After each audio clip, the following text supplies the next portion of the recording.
The sun almost always shone over King's Landing.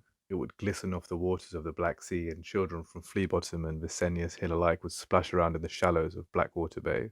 The sun's rays made the hot and overcrowded city feel even hotter and smellier than it already was, but it was different now. The sun seemed to have disappeared and the sky was filled with dreary grey clouds. The breezes from the seas that usually brought cool respite were now cold, unfriendly, and had even started to nip. Common folk wore nearly all the rags they owned, and beggars shivered on the streets, scarcely believing how quickly the climate had turned. Winter is here, Cersei Lannister thought to herself. Ned Stark, that honourable oaf, kept saying it would come. He was right, but that didn't help him keep his head. The Queen stood in a high tower of the Red Keep overlooking the city from above.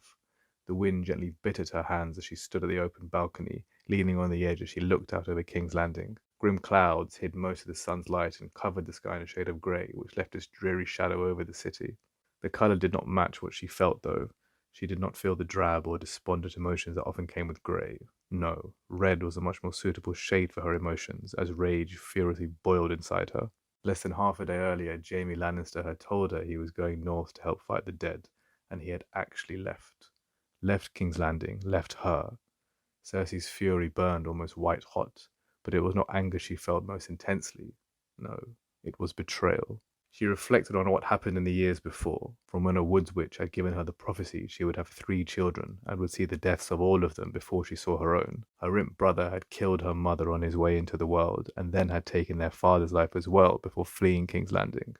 Cersei now knew it was Lady Olenna Tyrell that had taken her firstborn son, Joffrey's life, not Tyrion, and the Tyrell had paid the price for her regicide, but that didn't make Cersei's desire for her little brother's death any less ferocious.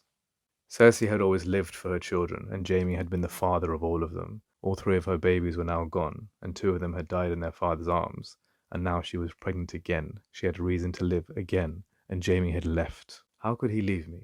How could he so brazenly betray me? How can he leave me to fight alongside our enemies, alongside that foreign whore who was to take everything from us, alongside that little monster who killed our father? How could he leave me and our baby? She furiously and repeatedly asked herself. Her rageful internal dialogue was interrupted from a voice behind. Your Grace, Qyburn addressed deferentially as he entered the room. We have received word from Euron Greyjoy. He is beginning his journey back to King's Landing with the Golden Company in tow. Cersei attempted to bring her focus away from her fury and back to the present moment. Good. What about the other arrangements? She responded as she continued to look out over the city. All proceeding, Your Grace. Preparations are slightly behind schedule, but the northern threat of dead men has bought us time. Our enemies will not be upon us quite as soon as we first anticipated, and if they survive their undead ordeal, there should be considerably fewer of them for us to deal with. It seems to have all worked out in our favour, Your Grace. Cersei's expression betrayed slight satisfaction, momentarily forgetting the rage coursing through her veins. Increase the preparations, use the time, make more. We will be fully prepared for whatever comes our way. Yes, Your Grace, Qyburn dutifully replied, if that will be all. Cersei paused for a second. Send for Sir Bronn of the Blackwater, she instructed, somewhat abruptly as she turned to face him. Your Grace? Qyburn asked. Pull him from whichever whorehouse he's planted roots in and send him north, Cersei said. She held silence for a moment, seeming to gather her thoughts before completing her instruction. I want Jaimie dead. Qyburn paused and looked to his monarch, allowing her a moment to reflect. Clear conflict evident on her face, but Qyburn knew his queen well by now and knew her emotions were overpowered by her sense of betrayal. Yes, Your Grace. I will locate Sir Bronn and instruct him at once to dispatch your brother, he replied, nodding as he slowly turned to walk away. Qyburn, Cersei said, when Jaimie turns up on his own in the north, that silver-haired whore will kill him. I will not give her the satisfaction. I want him here. Tell Bronn to capture him before he reaches Winterfell and bring him back here to me. My brother is going to face me before I decide his fate. Yes, Your Grace, Qyburn said as he nodded and left the room. Cersei turned back to face King's Landing from the balcony, looking out over her city. The following events happen in this story as they did in the show, in this order, and so I haven't gone into detail on them here. The events are: Jon and Daenerys and all her forces reach Winterfell to prepare for the battle with the dead. The northern people distrust Daenerys. She's not from the north, and they are not happy at all that their king, Jon Snow, bent the knee to her. Sansa in particular does not take to her and does not give Daenerys the respect she feels she deserves as queen. Jorah introduces Samwell Tarly to Daenerys as the man who saved his life from Grayscale. Sam learns Daenerys burnt his father and brother alive and is understandably upset. Sam tells Jon Snow his true parentage. However, in our version of the story, Jon does not tell Daenerys of his true identity. He does not tell her that he is really Aegon Targaryen. Jaime Lannister reaches Winterfell alone and is greeted with hostility by Daenerys and Sansa, since he killed Daenerys' father, the Mad King.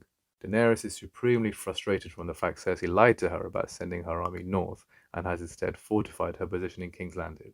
Daenerys' distrust in Tyrion reaches an all-time high, as to her suspicions of whether Tyrion has any ulterior motives.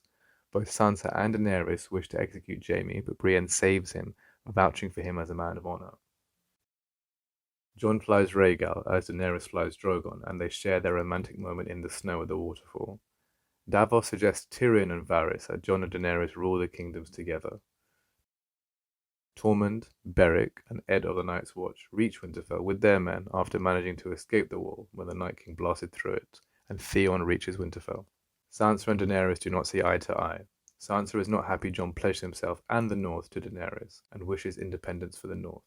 Daenerys makes it known she is not willing to relinquish the North as one of the Seven Kingdoms, which further deepens the divide between them. Now we're all caught up with the events that happened in the show, which also happened in this story. We will continue with our story. A horse-drawn soldier's cart rode up the King's Road with 5 soldiers bringing up the rear on horseback. "Why are we going north? 10 of us can't kill the Dragon Queen," a Lannister soldier in the cart remarked. "We're not going to kill her royal dragonness. We'll get slaughtered by Dothraki and Unsullied before we get within half a mile of her. We're going north to grab the Queen's gold-plated twat of a brother before he reaches Winterfell. Otherwise his golden balls will decorate the walls of the castle, along with his head," replied Sir Bronn of the Blackwater. "He's got half a day's head start on us. Do you think we'll catch him?" his soldier asked. "He's lazy. He won't ride non-stop. We'll catch him on the King's Road." "What makes you think he'll come with us? We need to take him back to Cersei, don't we? Ch.1 gave me a little vial full of green stuff. Dip the end of a dart in it and it'll knock anyone out cold," he said. "Jaimie will be having a nice sleep for the trip back south." "Slippery one, that Ch.1. I thought Jaimie was your friend. You ask a lot of fucking questions, don't you?" Bronn said, cutting the soldier off. "Remember you're speaking to a knight, and we're saving Sir Golden Bollocks from being burnt alive by dragonfire. I'd say that's friendly enough." Jon Snow stood before a table with a small-scale model of Winterfell and the surrounding lands laid out on it. Night had fallen, even though it was still relatively early, and the chill in the air was somehow becoming even harsher than usual. Even though Winterfell was built over natural hot springs, they couldn't seem to keep the place warm enough, especially now winter had come. Jon had been discussing strategy with Sir Davos Seaworth, Tormund Giantsbane, Brienne of Tarth, and Jorah Mormont. They had discussed how far outside the walls to dig the trenches, how many oil barrels to fill atop the castle walls, how many dragonglass arrows, spearheads, and swords they could make. Warm bodies discussing various means of entrapping the Night King had been crammed into a modestly sized room for what felt like hours. But after reaching no definitive strategy, most required sustenance and had gone to the kitchens to sup and rest for a few hours. Only Jon remained, leaning over the table alone, racking his brains over how they would be able to defeat an ice demon flying atop an undead dragon. Ghost sat languidly in the corner of the room, his face laid on top of his paws as he watched his human leant over the table. The direwolf was so big now he stood almost as tall as Jon, and broader at that, but he didn't love being around the bastard of Winterfell any less than he had when he was a pup. The feeling from Jon's side was mutual. He always felt calmer in Ghost's presence, always safer. Ghost had always watched over him. Jon stood up straight as he stared at the miniature Winterfell model and put his face into his hand. He knew all he should be thinking about was preparation for the battle to come, but he could not help the utter storm he now found his emotions in. He was still reeling from the life-changing revelation Sam had thrown at him a few hours earlier, and all when he had an army of dead men coming straight for him. "The man I called my father was not my father. The most honorable man I ever knew, the man who raised me, was the same man who lied to me my entire life." The thought was painful, but he realized Ned had done it to protect him. I am a Stark and I am a Targaryen. Ned Stark was my uncle, his sister Lyanna was my mother, Daenerys' brother Rhaegar was my father. The thought made him uncomfortable, knowing Daenerys was his aunt by blood. Regardless, Jon knew he could not help his affection for her. Sam had also told him he was the heir to the Iron Throne, and that he had a better claim than Daenerys. "I don't want it," he staunchly told himself. "I have never wanted any of it. Daenerys is my queen, all of our queen. She belongs on the throne that her father once sat. An uncomfortable thought presented itself as Jon recalled why the North hated the Targaryens. Daenerys' father killed my grandfather and my uncle. My Targaryen grandfather killed my Stark grandfather. His thoughts went to Daenerys and her nature. No, Daenerys is not her father. She would never do such a thing. Her heart is pure. He thought back to Ygritte and how he fell in love with a woman from the wrong side of the wall. Is love just complication and pain? He thought to himself, almost uselessly. There's no time for this. The dead are coming, he said to himself, trying to snap out of it. His thoughts were interrupted by a knock at the door. He composed himself, placed his hands behind his back and uttered the command, "Enter." Surprised to see Daenerys' beautiful face staring back at him as the door opened. Jon felt a sense of rare comfort on seeing her. Her long, silvery hair fell around her shoulders over the dark furs of a regal black gown with a three-headed dragon crest hanging from her neck. He had a split-second thought of how warm and inviting her skin must have felt underneath all that fur, but the warmth quickly dissipated when the reality of the situation hit him all over again, when he realized once more how he now held a secret which could destroy his queen and her lifelong ambition of the Iron Throne, and she had no idea at all. "Your Grace," he bowed respectfully. She smiled and closed the door behind her. Only herself and Jon occupied the room, apart from Ghost, who languidly lazed in the corner. "I greatly appreciate your fealty, Jon Snow, but you do not need to call me that when none others are present," Daenerys replied, smiling sweetly. "How are battle preparations coming?" "You are my queen, your grace. I was always taught to observe proper titles. We are making as many dragonglass weapons as we can, and the soldiers are preparing the battlements. We will be as ready as we will ever be when they get here." "I hope we will. It is the best we can do. I have all my forces here for the battle," she replied as she looked at him from the door, staring directly into his eyes as she slowly walked forwards. "I have not seen much of you, Jon Snow. We are all preparing for the battle to come, but I still find myself hoping I'll see you around the castle." Jon couldn't help but smile on seeing the affection in her eyes. "I am the same." "Are you?" she asked. "I feel like you have become somewhat distant. I've come to fight your war, put off my own purpose to help you, but I get the feeling you're suddenly distracted." "It is both of our fights, my queen, all of our fights. If the dead win, everyone dies. You know that." "Yes, I do," she sighed. "And despite all of the impending doom, the army of dead men coming to kill us all, I still want to steal away a few moments with you before it all begins." She walked around the table, approaching him with a longing in her eyes. He held her gaze as she raised her arm and placed a hand softly on his face. Warmth filled Jon's senses from her mere touch. "I could have stayed at that waterfall with you forever, Jon Snow. Forgot everyone and everything and just been there with you for all time, when no one could find us." Her affection pushed Jon to want nothing more in that moment than to be close to the woman he had unbridled affection for. But the internal battle between his love and the monumental secret of his true identity raged. His face betrayed longing, but also deep inner conflict. A look of concern found Daenerys' face. "What's the matter?" she asked inquiringly, immediately sensing a barrier.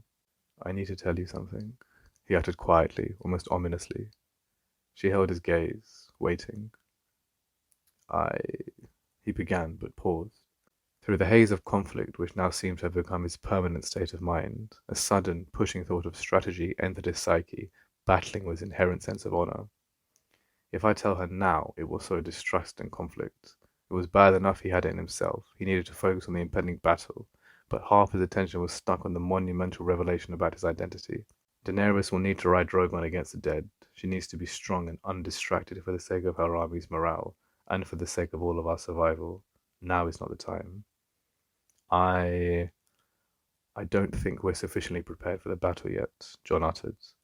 "We do not have enough weapons, and there is still so much to be done for the battlements outside the walls." "That was not what you were going to say," Daenerys responded, clearly able to read the expression on his face. "What is it?